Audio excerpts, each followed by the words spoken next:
Hi, it's Emma. Your qualifying goals came up in the board meeting this morning. Here's what to expect.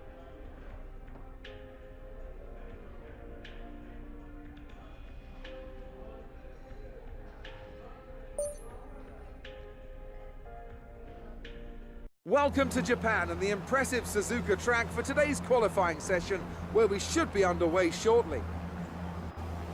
This is the kind of track that eats rear tyres for breakfast, or so I'm told by more experienced drivers than myself. Well, tyre management is key here, specifically the rears. It's all too easy to overheat and wear the rear tyres as they're punished out of the low-speed corners.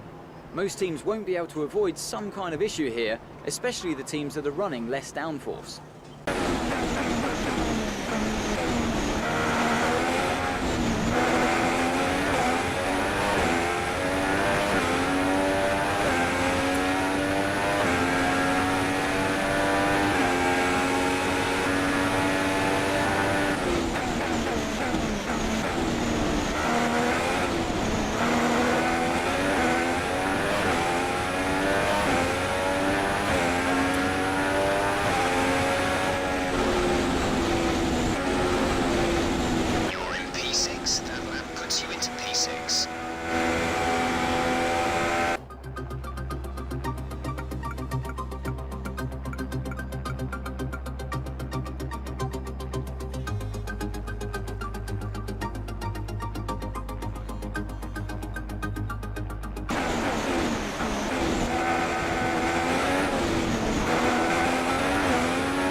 The grid is all set then for the race tomorrow. But before we go, let's quickly remind ourselves of our top three, who are Hamilton, Rosberg and Sauber. With qualifying complete, all that remains is the main event.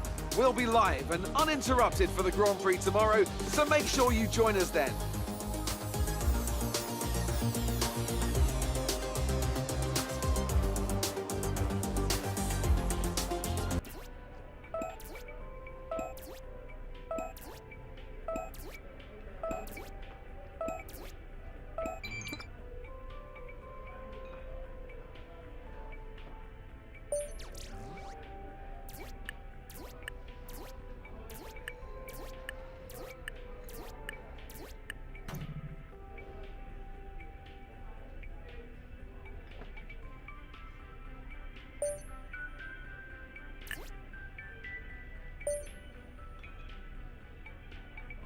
Hi, guess who? I've seen the team's expectations for the race, so I thought I'd pass them on and wish you luck. Take care.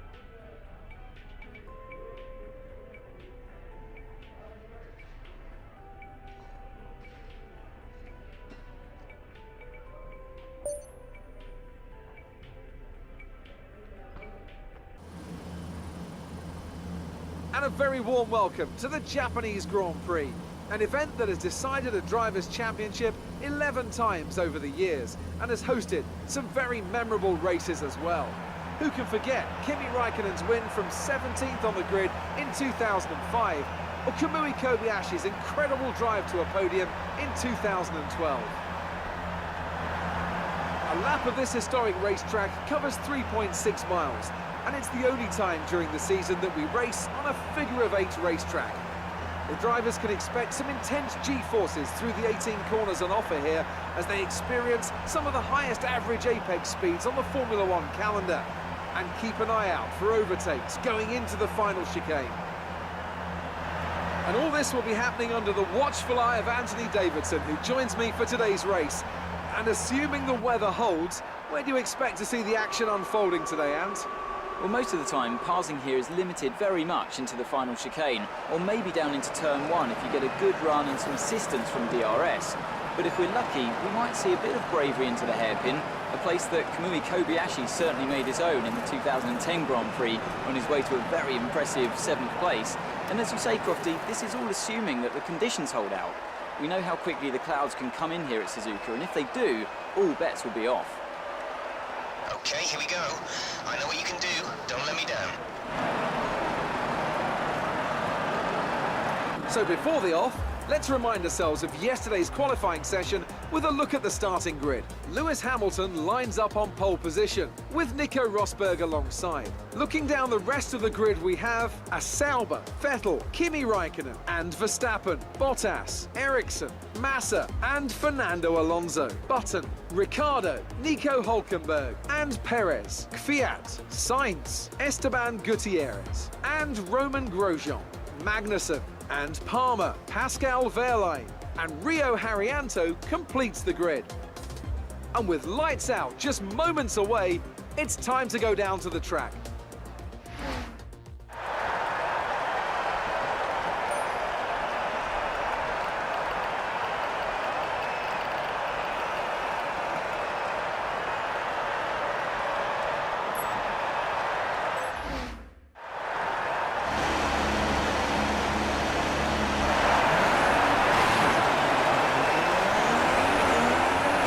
Let's get the car up to temperature on this lap.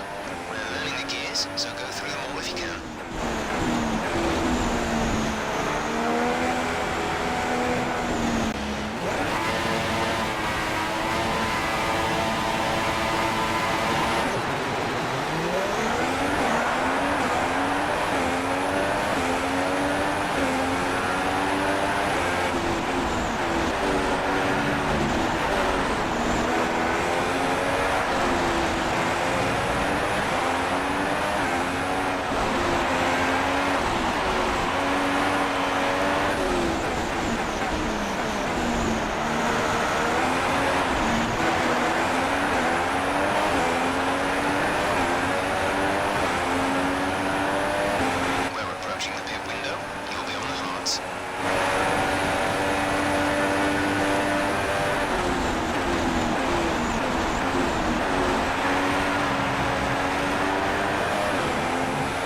race is up on you.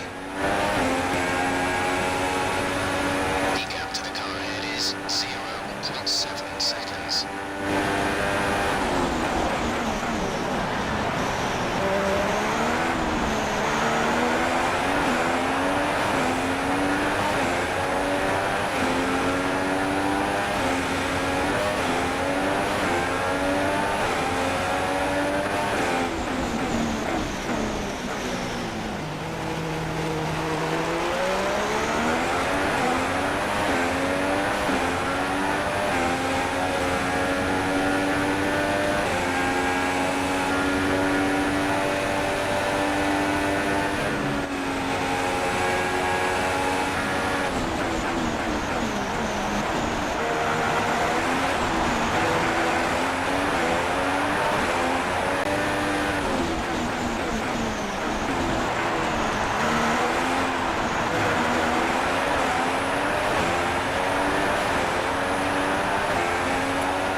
A great win then for the Red Bull team today.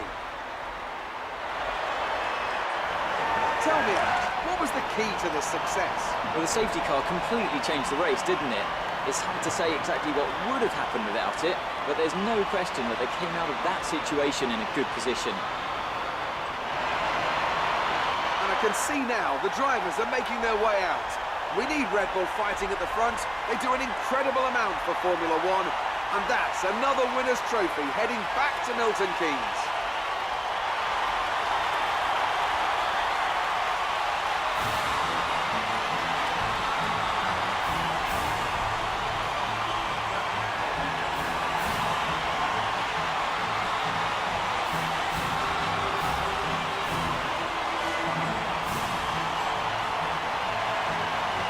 And after this round of the World Championship, here's how things look in the drivers' table. Well, the gap at the top of the championship has been cut down after a difficult race today for our championship leader. And now I'd like to ask you, Anthony Davidson, who was your driver of the day? It's got to be Romain Grosjean. He was in another league for me today. Really impressive. And now let's take a look at the constructors' standings. We saw a dip in form from the championship leaders today. Their lead has taken a significant blow. Another team that will be satisfied with this Grand Prix is Sauber, whose good results moves them further up the championship. There'll be plenty more twists and turns to come this season. I hope you can join us at the next race to see just who will come out on top.